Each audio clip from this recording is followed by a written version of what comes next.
'cause I love this land. It takes my breath away.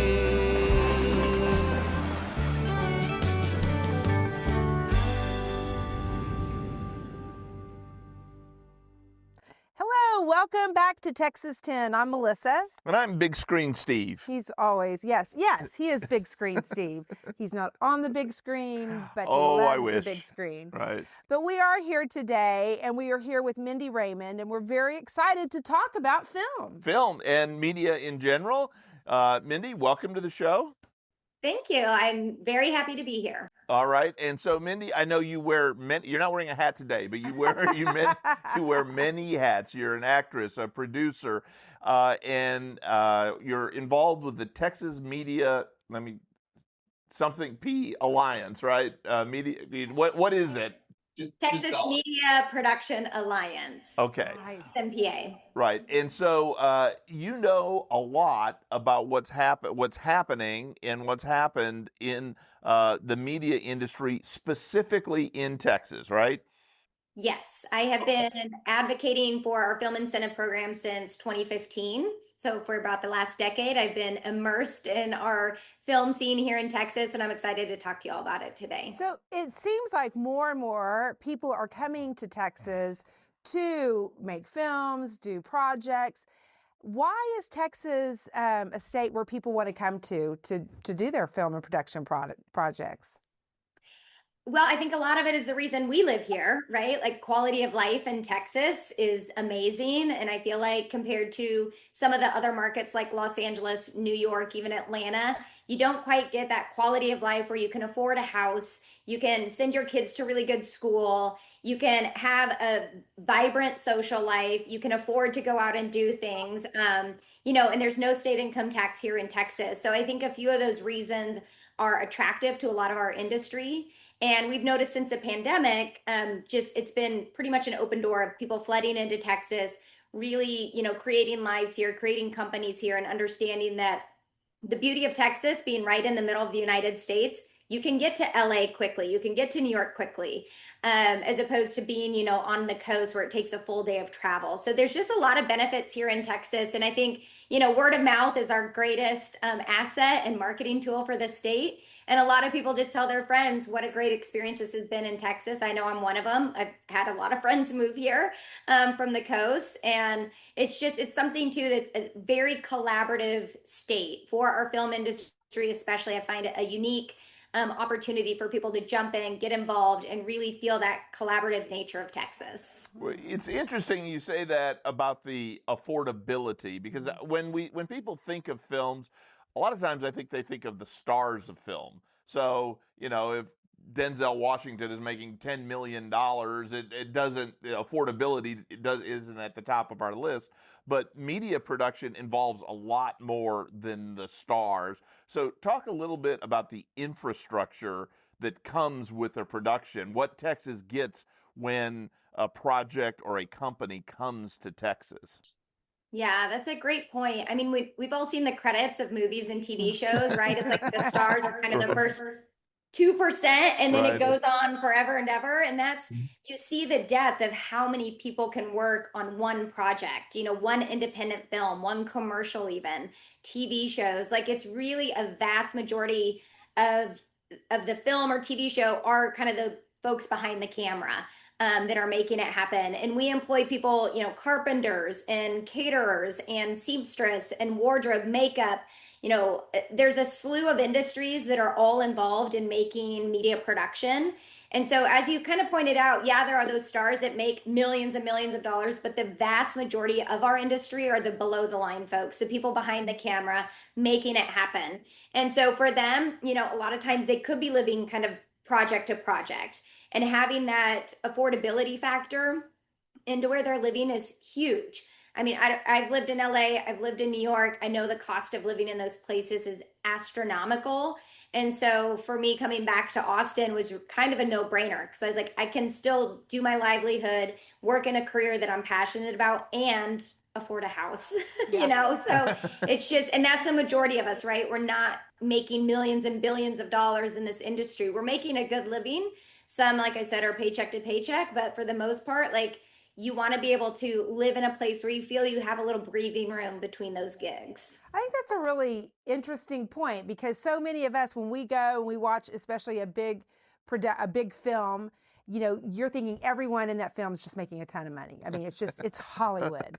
And I love that Hollywood, if you will, is kind of coming to Texas more and more. I mean, there's Taylor Sheridan bringing all of his big projects, and that's just one that everyone knows. But I think more importantly, I love that you talked about independent films, because I love seeing these independent filmmakers. So tell us a little bit about independent filmmakers and kind of what the process is to get a film made. It's not an easy one. So first and foremost, and I'm sure those who are watching this who are independent filmmakers can definitely be like, yes, it's not easy. But at the same time, it's so gratifying and so much fun when you do get a project off the ground.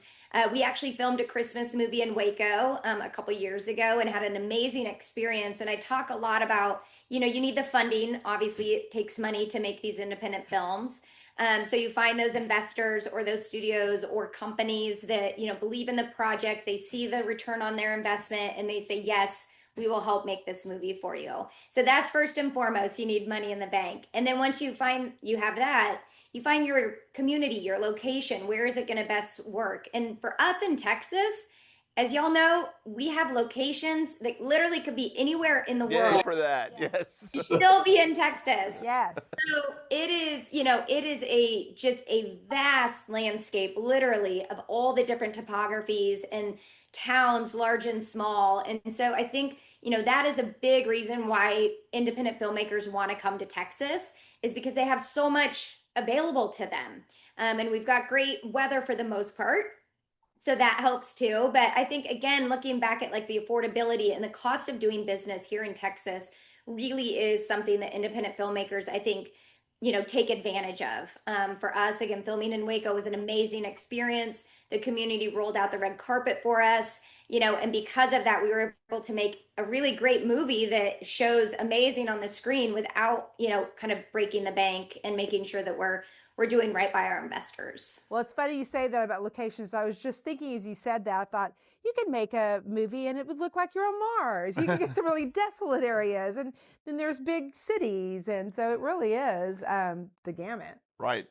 So back up a little bit. M'Lissa asked you about independent films. You hear about independent films, studio films. Sort of explain the difference, and then talk about what sort of, if it's a thing, whether studios can be in Texas, because I think we sort of view, okay, the studio is in LA and they send people out to do projects, but what's the possibility of us having studios? So sort of define the terms and talk about that a little bit. Yeah, that's great. I mean, we're definitely seeing a shift in where these companies are headquartering. Back in the day, yes, LA was the place, right? Everyone moved there. That was where foundationally our industry really got started, New York and LA. But now, because of technology, in part because of the pandemic and people really kind of spreading out and seeing like, oh, I don't necessarily need to be living in LA to run a studio, to have, development. Like you said, Taylor Sheridan is doing a ton of stuff here. I don't know if you saw, but he's building a 450,000 square foot stage in Fort Worth. I mean, that is massive infrastructure that's going to be coming to Texas. We also have The Chosen that shoots in Midlothian, Texas, which is a tiny little town outside of Fort Worth and Dallas. And they're, 5 and 2 studios. They are based here in Texas. We have a lot of people that are starting to move here and really say, let's develop here in Texas. Let's make the content here in Texas. And right now, yes, most of it is kind of that independent idea. But there's no reason why I don't see, Netflix or Amazon or some of these bigger companies coming in to kind of stake claim here in Texas, because we are on the rise, particularly after this legislative session with our incentive program, of really being a hub for media production right in the middle of the states, which is great. Talk a little bit about that incentive program, because I don't know that, a lot of people don't always pay attention to what happens. We try not to, actually. Actually, I pay attention, but more on the education side. But talk to us a little bit about that so that our listeners can understand what Texas and what our legislature is doing to help promote these kinds of projects. Yes, so our program started back in 2006 and we were funded in 2009. So we've always had funding in our incentive program since then, even though it's kind of ebbed and flowed through the years. So most, people don't know, well, maybe they do, but every 2 years we have to go back, to the pink building here in Austin, and the legislators hash out our budget. And that is something that they have to do every 2 years, is look at the budget. And we are part of that big, massive Texas budget. And so we get allocated a certain amount of funds every 2 years that go directly towards film productions. And that can incentivize video games as well, animation, commercials, obviously film, TV. So we incentivize a lot more than a lot of the other states. Now, the key here to understand, and a lot of people kind of get, I think wires crossed, is they're like, why can't we be like Georgia or like New York? Well, the main reason we can't offer a tax credit, which is what they do, is because we don't have state income tax. Right. Thank God, right? We don't want it. So we have to be a little bit more not to creative. have a tax credit. What's that? I said, so we don't want a tax credit because then we have a tax. I would say that the way to say it is we have a 100% tax credit. There you go. That's right. That is off the top. You don't have to pay that state Right. income tax. So a lot of it's educating, the big studios about this and people that want to make films in Texas. And so we, again, are a little bit more creative. It comes out of revenue. This last session, it's a historic funding for us. As you can imagine, for creators and filmmakers, TV shows, like it's hard to every 2 years not know where that funding is going to be. And it's hard to kind of plan long term, particularly for studios too that want to be built, right? They can't guarantee that funding will be there the next 2 years. So it's been really challenging for our industry to kind of like say, okay, we are, putting a huge investment in this, even though we don't know every 2 years what our funding is going to be. However, this last session, they passed a 10-year program for us. So our industry, beginning September 1, is going to be starting an incentive program that's going to last for 10 years, guaranteed funding. And it's $300 million every 2 years, which again is historic funding for us. And it really puts us on the map for folks to start to be like, okay, now we're gonna, plant some flags here in Texas. Taylor Sheridan, as I mentioned, is doing that in a big way with these studios. Filmmakers are coming here. Content creators are looking to move to Texas. So it just signaled, I think, to our industry, like we are here for the long term, and we are going to see a huge ROI on that $1.5 billion investment that the Texas legislature made in our industry. All right, so that is a done deal and a lengthy done deal. But I'm sure that we'll have listeners, because as you've noted, Texans don't like taxes. And so our revenue is being used to, these are all, or mostly, trying to be for-profit companies. So why is the state of Texas essentially giving money to for-profit companies? What do we get out of it? It's a great question. And it's something that we do talk a lot about during legislative session. Because again, taxes are not going to increase because of our industry in this program. What's going to happen, though, as you mentioned, some of those funds will go towards the program into our film fund. But what the beauty of this is, and it has been proven, and we have data and research of, since 2009, looking at all of those shows that have been incentivized, the Texas Film Commission, I should say, has calculated about a $4.20 return on that investment. So what that means is for every $1 that is given to our industry for our incentive program, about a little over $4 comes back into the Texas economy. So it's like this amazing ripple effect. And y'all know too, firsthand, when you go and make something, create something, it's not just that specific, you're not just spending specifically on the project, although there's a lot of money in that, but it's all those ancillary things. Cast and crew are going out and buying coffee. They're getting Ubers. They're staying in different hotels. They're eating at restaurants. They're taking their dry cleaners to the dry cleaners. They're, all of those businesses are tapped into when a production comes into town. And again, for, a little over $4 return on that investment is huge. So we're going to see that, like I said, that ROI on that money is just going to even bring more money, more attention. And the beauty too of this program is that we get to market Texas. all too often we've had movies and TV shows film in Louisiana or New Mexico, and they're playing for Texas. And that is not okay. Right. Right. We're with you there. I know one of my recent favorites was News of the World, and that's Tom Hanks, the captain, is making a journey from the Red River down to Castroville, Texas, and there's all sorts of great fight scenes and gunfight scenes and whatnot. And I was so disappointed to find out that they were filmed in New Mexico because it was a Texas story. So you're rectifying Right. that, right? You're making that better. Thank you. We have to be able to tell our Texas stories in Texas. It's a shame, right? Okay. Well, I'm excited. I think the table should be turned. I think we tell our Texas stories in Texas, but let's tell a Louisiana story in Texas or a New York story in Texas. And going back to what we said earlier, we do have the topography and the cities and whatnot to do that. But that size, the size of our state, I want to ask this.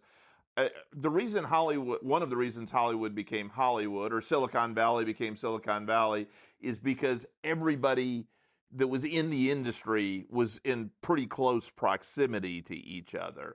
Well, now I know that there's a concentration in Austin, and they'll be in Fort Worth because of Taylor Sheraton, and Dallas for a long time has had facilities.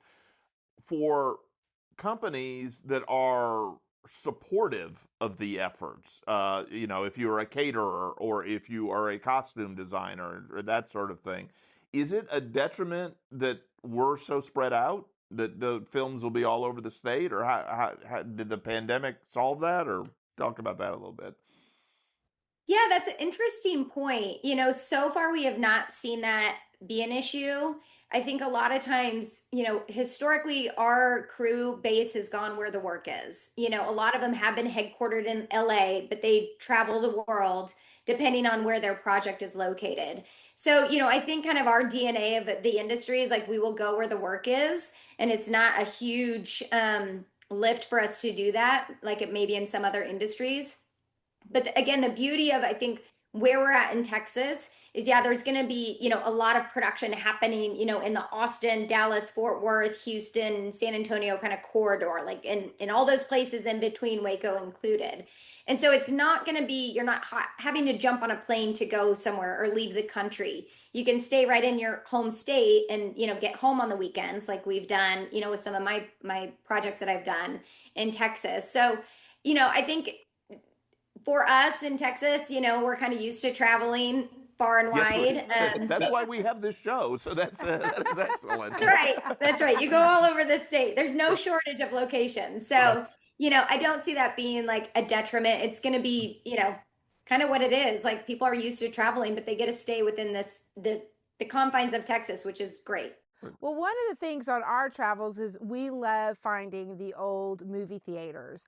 And with all of the streaming and everything, it's really changed the dynamics of the industry. We grew up every weekend, we would save our money to go to the movie or ask my mom so I could go to the movie. But we didn't watch them at home on my box of a TV, right? Well, now, it seems like that has shifted with all of the streaming. But has that caused a boom, or was there like a lull? I mean, how has that affected the industry going from big screen? Because these old movie theaters, a lot of them have been abandoned, or they're just, or they're playhouses now, or bars, they've been repurposed. So how has that affected the industry in general? Yeah, I mean, I think unfortunately it has definitely affected those movie houses, particularly the independent movie houses that we've seen close down and, like you said, repurpose into other things. And, we're at an interesting time in our industry because I think the distribution model is so different than even what it was 3, 4, 5 years ago. So we're really still everyone's kind of figuring out like, what does the new media landscape and viewership look like for people? Are you creating more of these events like that you can go to a theater and have, some sort of a live, Q&A or an event around it to get people out of, off their couches and into their cars to go watch something. Not as easy as it used to be. It So there is has to be a not. lot more creativity around that, and I think that's kind of what we're going to start to see more of in the future is more kind of events around movies happening to encourage people to come out. The interesting thing is film festivals continue to be really popular. And so again, it's like those communities want to come together. Waco Indie Fest, I was just there this year. It's an amazing festival and it's packed. People want to come out and be in the theater and sit with friends and family and watch a movie together. But again, it's more of those events that happen, not necessarily just I'm going to go to a movie on a Friday night. So I think we're at an interesting, kind of crossroads with the industry as far as what that's going to look like for the future. And, the hope is that we don't have to close down any more movie theaters and we can really start to create more of like an all-encompassing experience for viewers as they start to kind of come back and want to be in the theater. Well, when you think about the streaming, does that create more opportunities though for the industry? Because because I know when I sit down on my couch, I'm like, Steve's not here. I can watch whatever I want. Rom-com. Yeah. By the way, I loved Christmas at New Hope. But then I'm overwhelmed and I'm like, because there's so many choices. Is it really like that? I mean, is the industry beginning to explode because there's so many opportunity through streaming? Yes, absolutely. I mean, there is more content being made than we know what to do with, right? But the beauty of it is we have a global audience now. So we're not just looking within the United States. Like our movie, A Christmas in New Hope, is shown all over the world, right? Like we have viewers watching it in all different countries. And it's an independent Christmas movie, which is amazing to me. So while streaming, yes, has completely expanded and exploded, the interesting thing is, as we're looking at distribution, we talk a lot about too, like it behooves us, it's a benefit to us as independent filmmakers to release something in the theaters and on streaming almost simultaneously, because you're kind of going to get a different audience. Obviously, more of a global audience with the streamers, but it just helps that whole marketing campaign, right? Everything's an algorithm right now. So it's like, how can you boost that algorithm to get the eyeballs either into the theaters or on those streaming channels to watch your movie? So again, it's kind of these like, it's a lot more of a combination of distribution that we've seen in the past where it's just like it releases in the theaters and then it comes to a VHS tape and you buy it and you have it forever, all that's Right. Yeah. Unfortunately, I think maybe you were the stop of reselling. I probably have bought my favorite movies on VHS and then DVD and then, or what was the one before the DVDs? The Laserdisc and then the DVDs and now you just buy it once and what save was the it. name of the store you'd go to rent them? Blockbuster. Blockbuster. Yeah, right, and then yes. you'd end up buying it because you'd forget to take it back. We're dating ourselves. There's people that are saying, what are you talking about? So you mentioned the algorithm, which I find interesting. I want to shout out to I think he's deceased now, Jack Magnus, who was my calculus teacher. But he would be thinking, you should have listened. Because the world is run by an algorithm, and I had to check. And we were like, when are we ever going to use this information? Yeah, This is exactly. no one's going to use this. So when you talk about the streaming and getting it out there, talk a little bit about how you lobby to demonstrate that to old guys like me that are legislators, to demonstrate that, well, you're bringing Texas to the world, basically. Yeah, I mean, it's a lot of one-on-one conversations. We have these big hearings where a lot of people are there. You might have seen McConaughey and Woody Harrelson and, Dennis Quaid are testifying in these big hearings and saying, like, here's why we need to support this industry here in Texas.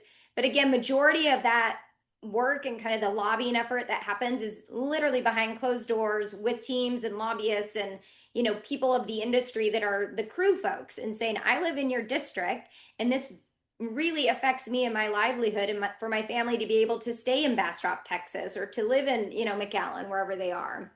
So it's educating. We're always re-educating. We're always talking about the benefits of supporting this industry in Texas and just that ripple effect of what it can do, for those small towns in particular. I'd love to point out, really get a huge benefit when a film rolls into town. They can film in Dallas and Houston, Austin, but it's more kind of a like a drop in the bucket, if you will, compared to the economics of those cities, right? But a place like Smithville, Texas, when movies come in, I mean, they genuinely feel that surge of monies that flow into their community. Which, by the way, I love Smithville. It's one of my favorite little towns. Right. So, and I do think of there is a tradition for this. I mean, I think thanks to you and your efforts and your group's efforts, it's been turbocharged. But we did another episode with a guy by the name of Kirby Warnock, who's an independent filmmaker, and his first feature-length documentary was called Return to Giant, and it was about the filming of the film Giant in Marfa, Texas, and how Hollywood decamped to Marfa for several weeks, and there was James Dean and Rock Hudson and Elizabeth Taylor and all of that, and just what an impact it had on the town. And I guess what you're doing is replicating that times 1,000 and all the little towns around Texas. So, do you have any particular more recent success stories about projects that you think really had an impact on a town? Yeah, I mean, just to kind of wrap up the Marfa Giant conversation, I mean, decades later, that town is still experiencing film tourism, right? Which one of my companies, that's what we focus on, film tourism, and how that can impact a community for decades, literally. You get that influx of money coming in from the production, which is great. But if you're strategic and smart about it, you can get those visitors, 20, 30, 50 years later, still coming to your town to have that experience of what it might have felt like to have Giant, filming here in Marfa. We did that. I like to pretend whose room I stayed in. Right. And yes, we drove out to see the big, art installations from the movie. Yes. It's so great. It's such a gift to those towns because they really can continue to, again, have that economic impact into their community and, put themselves back on this map. And now with social media, I mean, they get a resurgence every time a post like that goes out, right? So I think, Lockhart's another great example. They have a lot of filming in Lockhart, and they've really encouraged community and, professional media production support down there. And they make it really nice for filmmakers to come in, but then they get that added benefit of travelers and visitors coming for years to come see the town square, So 2 comments about that. First Fridays in Lockhart, it is rocking. So I can imagine. If you haven't been, go. I can imagine if a film crew has worked hard all week or whatnot, having the ability to enjoy that sort of setting would be great. And the back to Marfa thing, all the things you said are true, and it's why I call Marfa the westernmost suburb of Austin. So love that. Yes, I haven't heard that, but I might steal that from you, Steve. Okay. So this is my dream. I am retiring soon as an educator, and I've always thought it would be so much fun to be the person that goes out and finds the location. She wants to be a location scout. Yes, that would be so much Yes. fun. So, oh my gosh, 100%. We need location scouts. M'Lissa, come join us. We know Texas like the back of our hand. That's sort of the point. But sort of circle around to that question, which is, okay, so I'm a town, or I'm an independent film, or I want to be an independent film producer or something. Oh, hi, puppy. Aww. All right, you have to introduce that. Who's Who that? is the dog? I know, her name's Vixie. And I told my husband, I was like, I have the dog in here. I know she's going to bark at some point. And I didn't even hear her. She Hi, must have Vixie. the quietest bark. Yes. We would have loved to have had her stay. All right. So I guess my question is, if I want to take advantage of all of these efforts that you're doing, who do you get in contact with? I'm a mayor of a town, and I think I want to hear more about this. How are those connections made? yeah, that's a great question. And there's a few different places, I would recommend going to.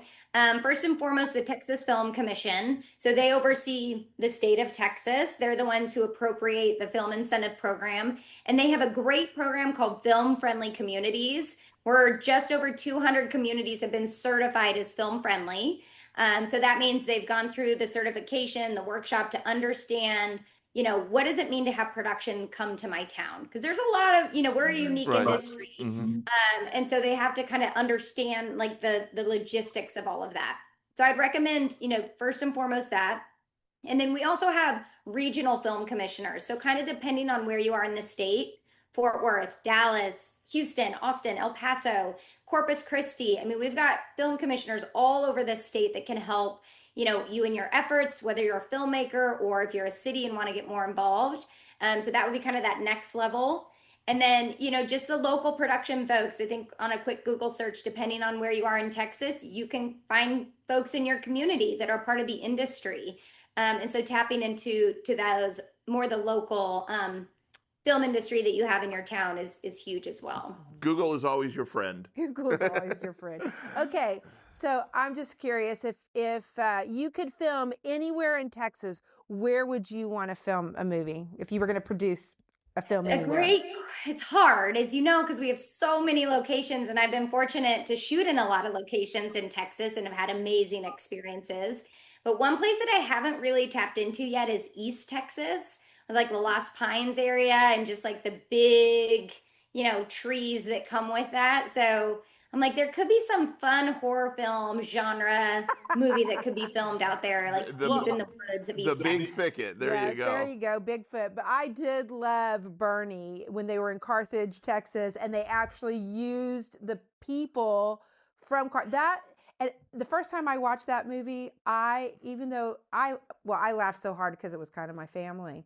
But that was a great use of a Texas town and the Texas people. Right. And Absolutely. And you can also find surprising things. You were talking about East Texas. One of the biggest surprises we've had in all of our journeys is when we went to Lufkin, Texas. There is a hotel there. It's called the Fredonia Hotel. No, that's not in Lufkin. Oh, I'm sorry, Nacogdoches. Oh, I was like, dummy. Yes, Nacogdoches, Texas. It is the Fredonia Hotel, and it is a mid-century mod.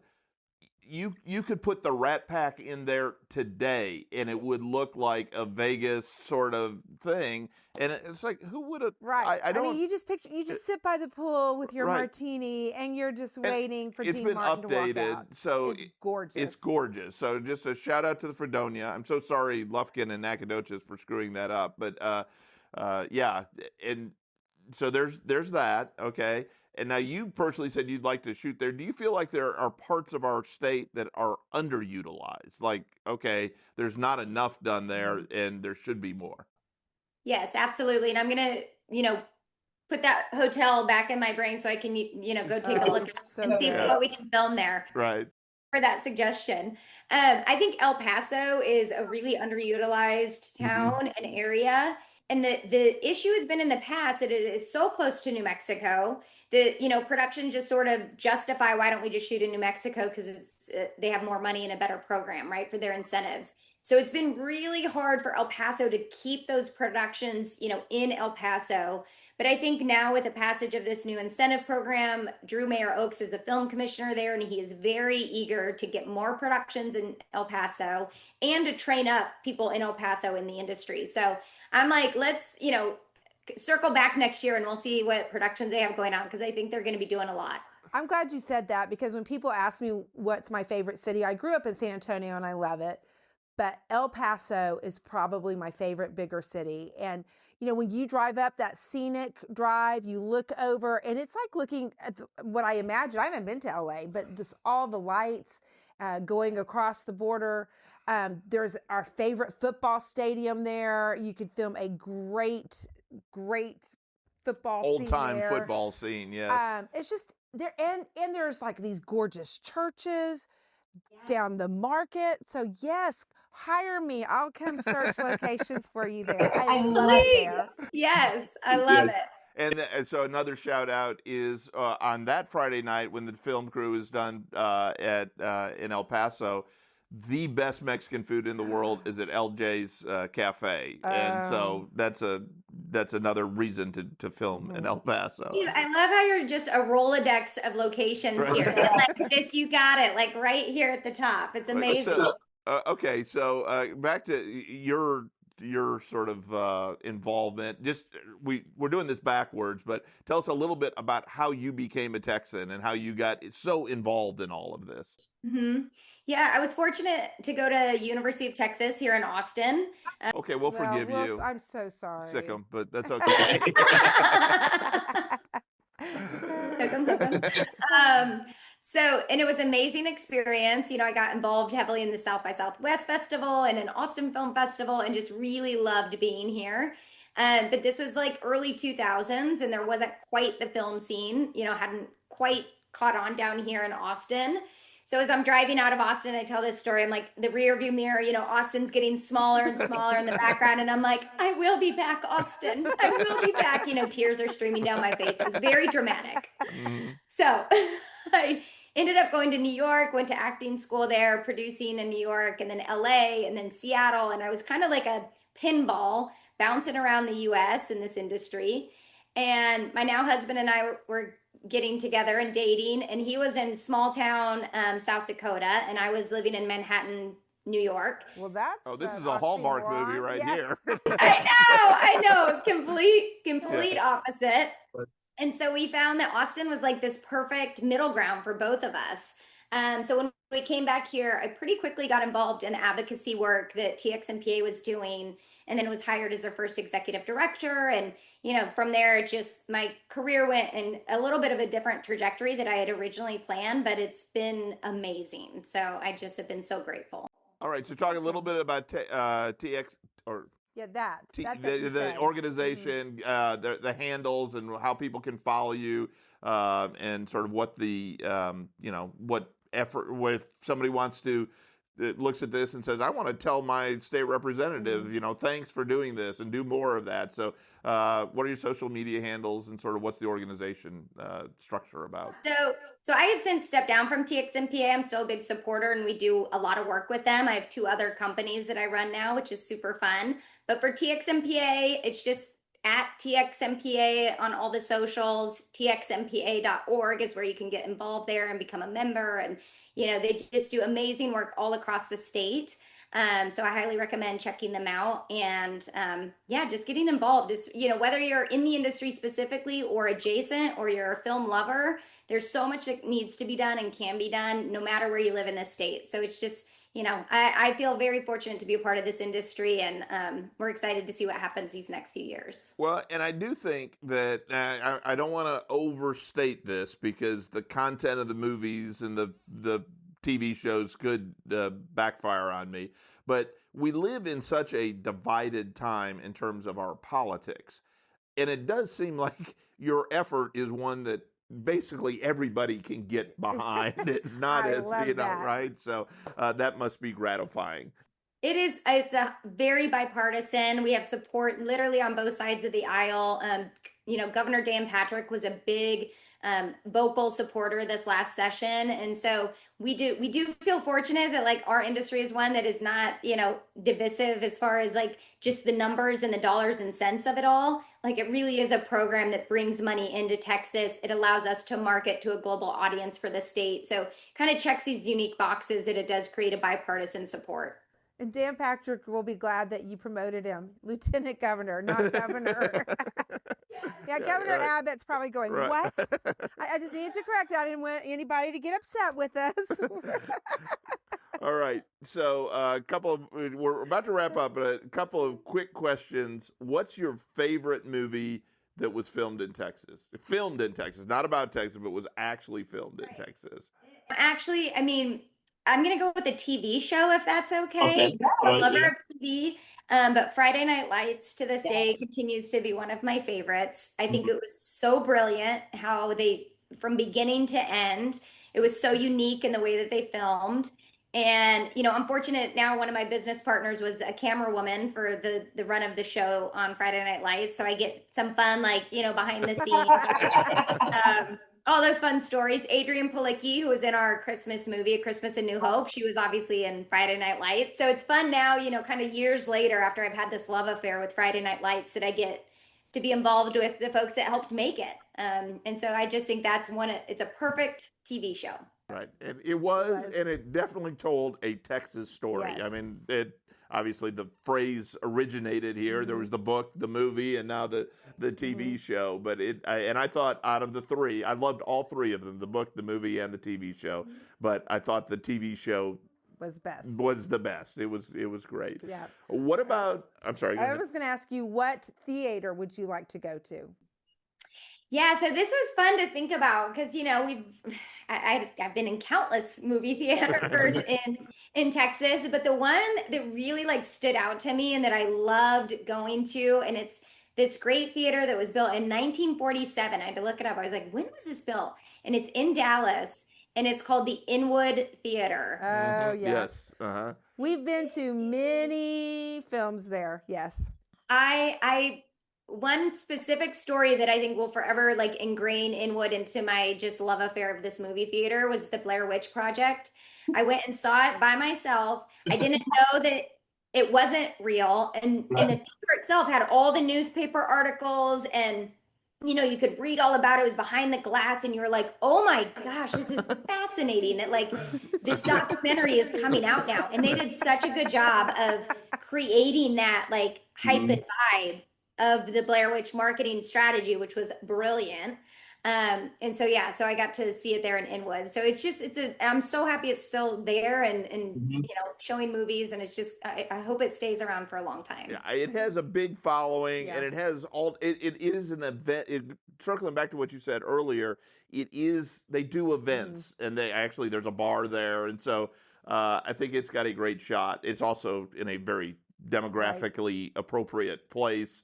A lot of people with lots of income and a lot of fans. So if they can't make it in that, I don't know that anybody can. Lots of restaurants. It's just a happening. Yes, it's such a great area. So highly recommend checking that out. All right, and so my last is what are you looking forward to in terms of a new production coming out of Texas? Like it could be little, it could be huge, but just what do you think is sort of piqued your interest that we haven't seen yet?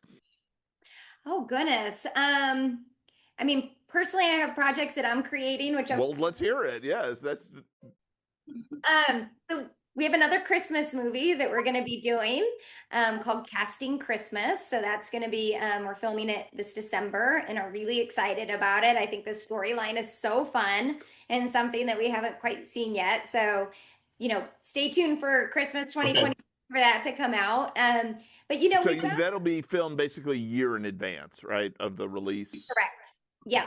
So it's about, kind of it takes about a year, sometimes longer, depending on where you're at, in the project. But so that one's really excited. We've got a horror film that I produce. It's coming out in October called Texas Cult House. So it's a cult movie. If you like cult movies, please come and watch. It's going to be on all the streamers. And that premiered at Austin Film Festival last year. So. Well, you have big shoes to fill in horror movies because Chainsaw Massacre is maybe the greatest horror movie of all time. So, not maybe, I'm saying yes, that is the greatest. Right. I love that you love horror films, but I gotta say, I'm probably going for the Christmas one.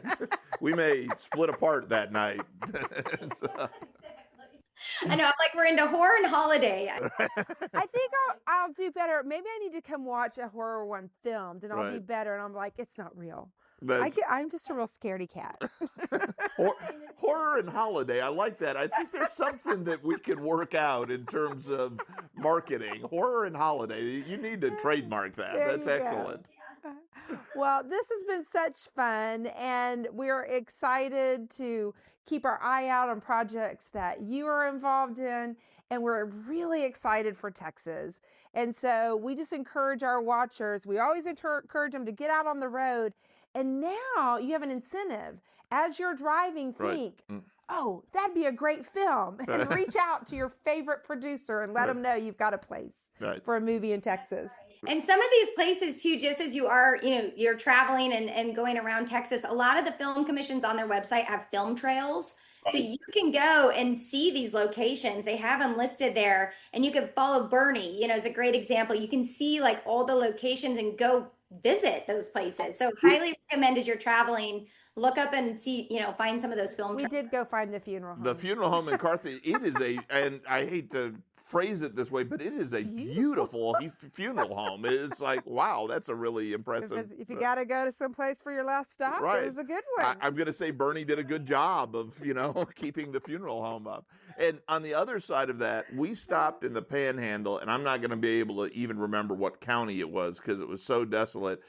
The streets. To where they filmed the last scene in Castaway, where Tom Hanks is deciding which way to go, and there's all sorts of things in the movie. There's angels that are a part of it, but it was a real interesting thing to think because I don't think any else of the movie was filmed in Texas, but somehow they thought this place in the Panhandle fit the filmmaker's vision of that scene.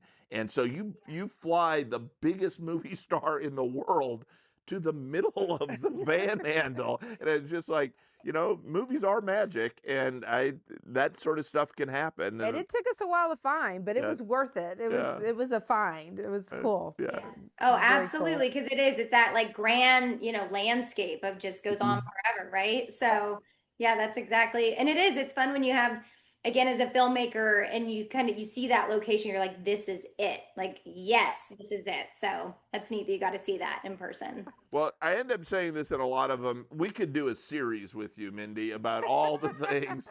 But that's all we have time for today. Thank you so much for being on.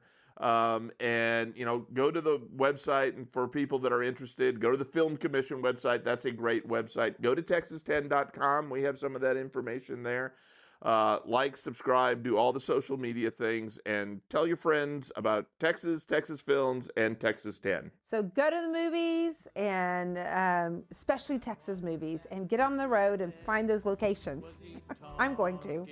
Bye. Thanks. And I love this land. It takes my breath away.